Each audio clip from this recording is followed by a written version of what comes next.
Hello, and welcome to this short presentation on Parliamentarian command during the Siege of Chester in the First Civil War and the significance of St John's Church and the Wolf Gate during this period. The history of the Siege of Chester can be conveniently divided into four phases. For the first few months of the war, during 1642, there was little action in Cheshire. Sir William Brereton, MP for Cheshire and a leading parliamentarian, was ejected from Chester by the Royalist City Council in August 1642, but otherwise little occurred until January 1643. The first phase ran from January 1643 to March 1644. Serious hostilities began with the return of Brereton from London and the establishment of its headquarters at Nantwich. He systematically gained control of the county except for Chester and was appointed Parliamentary Commander in Cheshire in March 1643. By November 1643, Brereton was ready to move against Chester. Having secured Cheshire, North Staffordshire and North Shropshire, he invaded North Wales and seized Harden Castle, intending to cut the city's supply lines. Further action was cut short by the arrival of Royalist troops from Ireland and Oxford under Lord Byron, causing Brereton to withdraw. The second phase commenced with the campaign of Prince Rupert in the north and runs from March 1644 to November 1644. Prince Rupert arrived in Chester in March. When reviewing the defences, he ordered that they should be shortened and strengthened, and then withdrew troops to raise the siege of Newark. Having successfully achieved this, he campaigned in Cheshire and South Lancashire and finally marched to the relief of York, which was besieged by a large army of parliamentarians. However, he was defeated disastrously at Marston Moor outside of York on the 2nd of July. As a result, Prince Rupert retired to Chester to recoup his forces, and in August he retired south. Brereton did not immediately resume the siege, however, but spent time recovering his positions and building up his forces. The third phase ran from November 1644 to September 1645. It was during this period that Chester, under the governorship of Lord Byron, suffered its first serious siege. Brereton established a ring of garrisons around the city, the closest at Christleton, with a forward headquarters at Tarvin.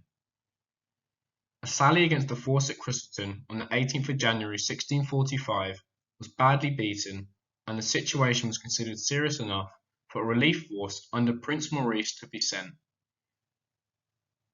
This succeeded in raising the siege on the 19th of February. Maurice shortened the defence lines yet again, and the northern suburbs were abandoned. Prince Maurice then withdrew, taking with him most of what was left of the army from Ireland and leaving just the local and Welsh forces. Brereton immediately resumed the siege, sending forces round to besiege Harden Castle and cut the route to north-eastern Wales.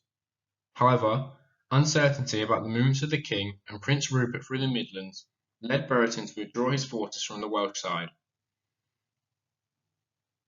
This is because he did not want to be caught by the main Royalist army with its forces split into several garrisons. The king reached the borders of Cheshire on the 20th of May, but then withdrew south-eastwards, as Brereton had already raised the siege. In June, the king's army was destroyed at Naseby by Parliament's new model army. Shortly afterwards, Brereton gave up his command under the Self-Denying Ordinance, by which MPs could not hold military posts. He then returned to Westminster. Command of the parliamentary forces devolved upon a committee of deputy lieutenants. The siege of Chester was not resumed immediately, and during this respite, a fort was built by the Royalists in Hambridge to protect the Dee Bridge.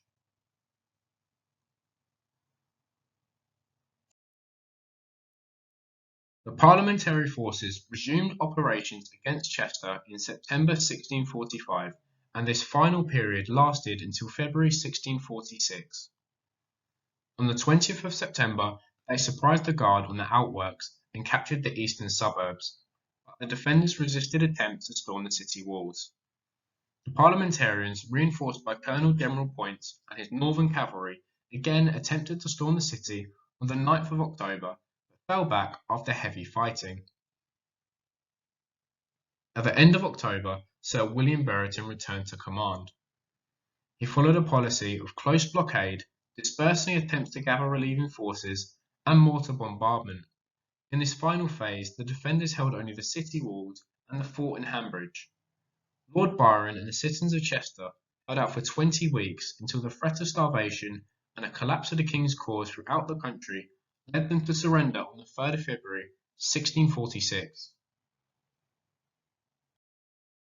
This next part of the presentation will be on Wolfgate and St John's Church.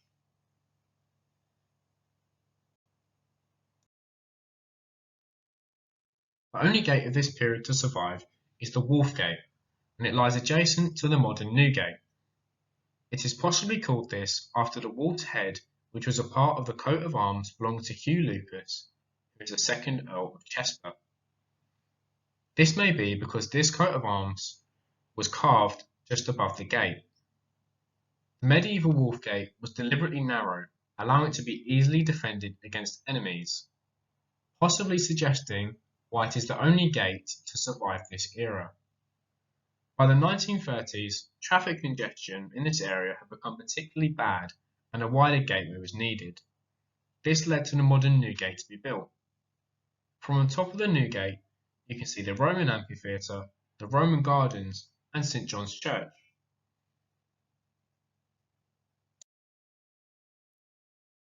St John's Church is a Victorian-style sandstone church and is only a small surviving portion of what was once a much grander building.